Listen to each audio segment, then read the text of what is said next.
Hello दोस्तों, welcome to eco academics. आज हम एडम स्मिथ और मर्केंटाइलिज्म बिल्कुल बेसिक से पढ़ने जा रहे हैं। इस वीडियो में हम ये समझेंगे कि इकोनॉमिक्स शुरू कहाँ से हुई, कौन थे एडम स्मिथ, क्या था मर्केंटाइलिज्म का कॉन्सेप्ट और पहले लोग इकोनॉमी को कैसे समझते थे। तो शुरू करते हैं इकोनॉमी बिफोर एडम स्मिथ से। 18th सेंचुरी में जब दुनिया एग्रीकल्चर से इंडस्ट्री की तरफ बढ़ रही थी, ट्रेड एक्सपेंड हो रहा था और यूरोप में मार्केट डेवलप हो रहे थे, उस टाइम तक इकोनॉमिक्स का कोई अलग सब्जेक्ट नहीं था। लोग प्रोडक्शन, ट्रेड, वेल्थ के बारे में बात तो करते थे, लेकिन उस दौरान कोई सिस्टमैटिक थ्योरी या साइंटिफिक फ्रेमवर्क एग्जिस्ट नहीं करता था। इसी हिस्टोरिकल बैकग्राउंड में स्कॉटलैंड के एक फिलोसोफर और मॉरल थिंकर ने इकोनॉमिक्स को एक प्रॉपर डिसिप्लिन का रूप दिया, जिनका नाम था Adam Smith. He was born in 1723 and author of the Wealth of Nations book. Adam Smith से पहले इकोनॉमिक्स को या तो फिलॉसफी का पार्ट माना जाता था या फिर स्टेट पॉलिसीज का हिस्सा। लेकिन एडम स्मिथ ने पहली बार ये प्रूव किया कि वेल्थ का क्रिएशन, लेबर का रोल, मार्केट का बिहेवियर और ट्रेड का मैकेनिज्म सब लॉजिकल रूल्स पर काम करते हैं। इसीलिए उन्होंने इकोनॉमिक्स को सिर्फ ओपिनियन बेस्ड नहीं बल्कि रूल बेस्ड और एनालिटिकल साइंस बताया। इसी वजह से एडम स्मिथ को आज भी फादर ऑफ इकोनॉमिक्स कहा जाता है। एडम स्मिथ से पहले जब दुनिया इकोनॉमी के बारे में सोचती थी, तब इकोनॉमिक्स कोई अलग सब्जेक्ट नहीं था। देश चल तो रहे थे, लोग काम भी कर रहे थे, ट्रेड भी हो रहा था, लेकिन कोई भी ये नहीं पूछ रहा था कि देश के लोगों की जिंदगी का लिविंग स्टैंडर्ड कैसे बेटर हो सकता है। उस टाइम का मेन फोकस था सिर्फ एक चीज, राज्य की ताकत, यानी कि वेल्थ एक्यूमुलेशन। इसी सोच को मर्केंटाइलिज्म का कॉन्सेप्ट कहा गया।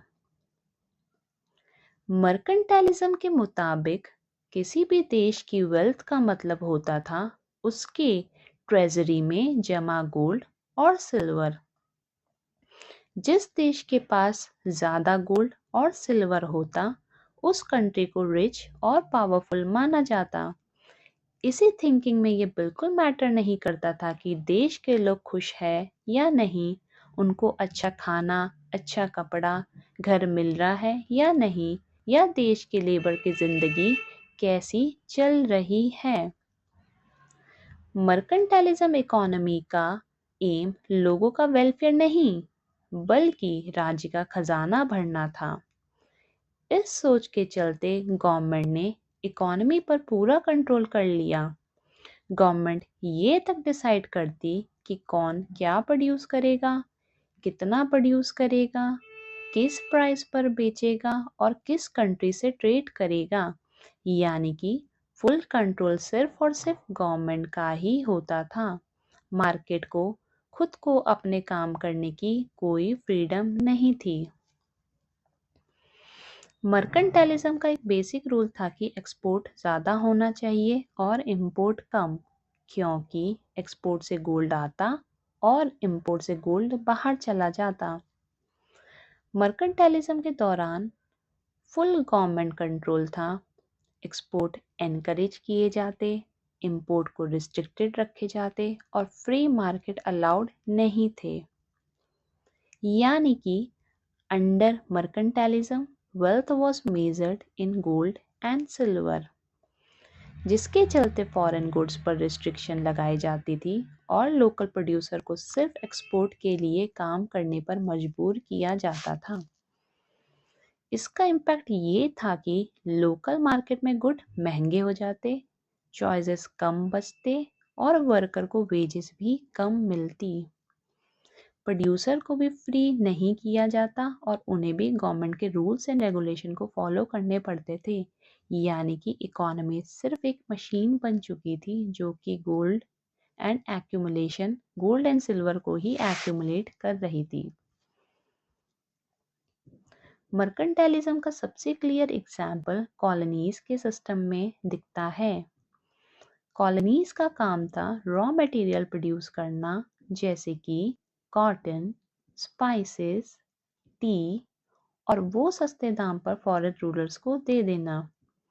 वही फॉरेन कंट्रीज उसी रॉ मटेरियल से फिनिश गुड बनाती और उन्हें महंगे दाम पर कॉलोनीज को वापस बेच देती थी। इसका इम्पैक्ट कॉमन पीपल में सबसे ज़्यादा देखने को मिला। इस प्रोसेस के चलते कॉलोनी के लोग हमेशा ही गरीब रह जाते और वेल्थ बाहर चली जाती। मर्केंटाइलिज्म इसलिए एक ऐसा सिस्टम था जिसमें वेल्थ क्रिएट नहीं होती थी, सिर्फ एक जगह से वेल्थ निकलकर दूसरी जगह जमा हो जाती थी। देश सिर्फ दिखने के ही पावरफुल दिखते थे, बट अंदर से सोसाइटी वीक होती थी। इसी बैकग्राउंड में एडम स्मिथ की एंट्री होती है, जिन्होंने पूरी सिस्टम को ऑब्जर्व किया और एक बहुत ही सिंपल लेकिन रिवॉल्यूशनरी सवाल पूछा। अगर वेल्थ का मतलब सिर्फ गोल्ड है, तो जो लोग रोज काम करते हैं, जो लोग रोज खेती करते हैं, या जो लोग फैक्ट्रीज में काम करते हैं, वो गरीब क्यों है? उन्होंने देखा कि कुछ देश बिना ज़्यादा गोल्ड के भी डेवलप कर रहे हैं, वहाँ प्रोडक्शन भी बढ़ रहा है, लोग स्किल्ड भी हो रहे हैं और उनका स्टैंडर्ड ऑफ लिविंग भी इम्प्रूव हो रहा है। यहाँ से एडम स्मिथ ने मर्केंटाइलिज्म की बेसिक सोच को चैलेंज किया और वेल्थ का मतलब ही बदल दिया। एडम स्मिथ के मुताबिक वेल्थ का मतलब गोल्ड और सिल्वर नहीं, बल्कि गुड्स और सर्विसेज का प्रोडक्शन करना होता है। उन्होंने कहा किसी भी देश की असली वेल्थ उसके लोग होते हैं, यानी कि उनकी मेहनत, उनकी स्किल्स, उनकी प्रोडक्टिविटी। और अगर लोग एफिशिएंटली काम कर रहे हैं, प्रॉपर गुड्स कंट्री में प्रोड्यूस हो रही है और एक्सचेंज फ्रीली हो रहा है, तो देश नेचुरली अमीर बनेगा, चाहे उसके पास गोल्ड हो या ना हो। एडम स्मिथ ने इकोनॉमी को एक जिंदा सिस्टम के रूप में देखा, जहां हर पर्सन अपने इंटरेस्ट के हिसाब से काम करता, लेकिन उसका इफेक्ट पूरी सोसाइटी को देखने को मिलता। जबकि मर्केंटाइलिज्म में इकोनॉमिक्स का सेंटर सिर्फ स्टेट था, जिसका रोल पूरी गवर्नमेंट के हाथ था, और एडम स्मिथ की इकोनॉमिक्स में सेंटर सिर्फ इंडिविजुअल था।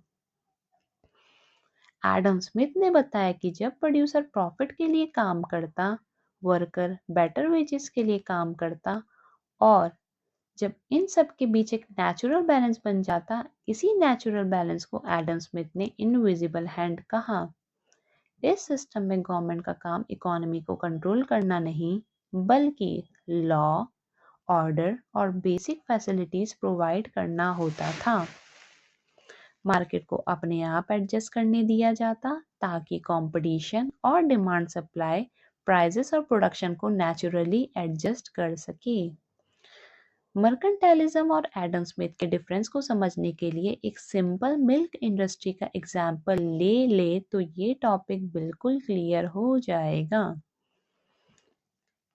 मर्केंटाइलिज्म कहता है कि दूध का बिजनेस गवर्नमेंट कंट्रोल करे, उसकी मिल्क प्राइस फिक्स करे, एक्सपोर्ट ज़्यादा करे, चाहे लोकल लोगों को दूध महंगा ही क्यों ना मिले, इससे मर्केंटाइलिज्म इकोनॉमी को कोई फर्क नहीं पड़ता। जबकि Adam Smith self adjusting economy यानी फ्री हैंड कॉन्सेप्ट के बारे में बोलते हैं एंड कहते हैं कि अगर दूध की डिमांड बढ़ेगी तो प्राइसेस भी बढ़ेगा, नए लोग और डेयरी बिजनेस में आएंगे, सप्लाई बढ़ेगी और फिर प्राइस नॉर्मल हो जाएगा। इसी प्रोसेस में बिना किसी ज़बरदस्ती के कंज्यूमर, प्रोड्यूसर और सोसाइटी तीनों का फायदा एक ही साथ हो जाएगा।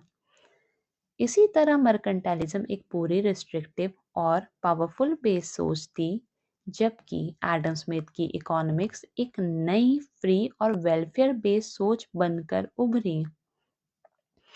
मर्केंटाइलिज्म इकोनॉमी को एक तिजोरी माना जाता था जिसमें गोल्ड जमा किया जाए, जबकि एडम स्मिथ की इकोनॉमी को एक जीवित सिस्टम माना जाता था जो लोगों की मेहनत, डिसीजन और फ्रीडम से ग्रोथ करता है।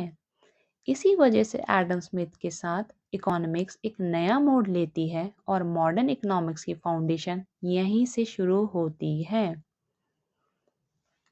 Adam Smith new idea of wealth. 1776 में एडम स्मिथ ने अपनी फेमस बुक लिखी, an inquiry into the nature and causes of wealth of nation. ये बुक इकोनॉमिक्स के लिए वही इम्पोर्टेंस रखती है जो फिजिक्स के लिए न्यूटन के लॉ रखते हैं। इसी बुक में एडम स्मिथ ने पहली बार एक्सप्लेन किया कि किसी इकोनॉमी की रियल वेल्थ गोल्ड या ट्रेजर नहीं, बल्कि उस कंट्री के लोगों की प्रोडक्टिविटी कैपेसिटी होती है, यानी कि लेबर, स्किल, प्रोडक्शन और trade. Labour as a source of wealth. Adam Smith का सबसे रिवॉल्यूशनरी आइडिया ये था कि वेल्थ का मेन सोर्स लेबर होता है। उन्होंने कहा कि जितना ज़्यादा एफिशिएंट और स्पेशलाइज्ड लेबर होगा, उतनी ज़्यादा प्रोडक्शन होगी और उतनी ही ज़्यादा नेशनल इनकम भी बढ़ेगी। इसी कॉन्सेप्ट को समझाने के लिए उन्होंने पिन फैक्ट्री का एग्जाम्पल लिया, जहां एक वर्कर सब काम करे तो प्रोडक्शन कम होती है, लेकिन जब काम को डिवाइड कर दिया जाए तो आउटपुट कई गुना बढ़ जाता है। इसी से डिवीजन ऑफ लेबर का कॉन्सेप्ट निकल कर आया। सेल्फ इंटरेस्ट और मार्केट का नेचुरल सिस्टम। एडम स्मिथ का मानना था कि हर इंडिविजुअल अपने सेल्फ इंटरेस्ट के लिए काम करता है। कंज्यूमर सस्ता और अच्छा माल चाहता है, प्रोड्यूसर ज़्यादा प्रॉफिट और वर्कर ज़्यादा वेजेस। लेकिन जब सब लोग अपना अपना फ़ायदा ध्यान में रखकर काम करते हैं तो मार्केट में एक नेचुरल बैलेंस बन जाता है। इसी बैलेंस को कंट्रोल करने के लिए किसी एक्सटर्नल फोर्स की ज़रूरत नहीं है। इनविजिबल हैंड, अ की आइडिया। एडम स्मिथ ने इनविजिबल हैंड का मतलब ये कहा कि मार्केट में डिमांड और सप्लाई अपने आप एडजस्ट हो जाती है। अगर किसी प्रोडक्ट की डिमांड बढ़ती है तो प्राइसेस भी बढ़ते हैं। प्रोड्यूसर ज़्यादा प्रोड्यूस करते हैं, सप्लाई भी बढ़ती है और प्राइसेस उसके अकॉर्डिंग स्टेबल हो जाती है। ये प्रोसेस बिना किसी सेंट्रल प्लानिंग के चलती है। एडम स्मिथ के अकॉर्डिंग ये इनविजिबल हैंड इकोनॉमी को एफिशिएंटली चलाती है। Limited role of government. Adam Smith government के अगेंस्ट नहीं थे, लेकिन वो एक्सेसिव कंट्रोल के अगेंस्ट थे। उनका मानना था कि अगर गवर्नमेंट हर चीज़ में इंटरफेरेंस करेगी, प्राइसेस फिक्स करेगी, प्रोडक्शन लिमिट करेगी, ट्रेड को रिस्ट्रिक्ट करेगी, तो मार्केट का नेचुरल फ्लो खराब हो जाएगा। इसीलिए उन्होंने लेजर फेयर प्रिंसिपल दिया, जिसका मतलब है let the market function freely. Adam Smith long term impact. Adam Smith के आइडिया ने modern capitalism, free market economy और इंटरनेशनल ट्रेड की फाउंडेशन रखी। आज जो कॉन्सेप्ट हम इकोनॉमिक्स में पढ़ते हैं, जो कि है demand, supply, competition, efficiency, growth, उन सब की रूट एडम स्मिथ के थॉट्स में मिलती है। इसीलिए इकोनॉमिक्स की हिस्ट्री में एडम स्मिथ सिर्फ एक थिंकर ही नहीं, बल्कि इकोनॉमिक्स के आर्किटेक्ट माने जाते हैं। तो ये था पूरा कॉन्सेप्ट मर्केंटाइलिज्म और एडम स्मिथ का। अगर ये वीडियो पसंद आई तो आप इसे लाइक, शेयर एंड कमेंट ज़रूर करें। Thank you for the watching eco academics. Bye bye.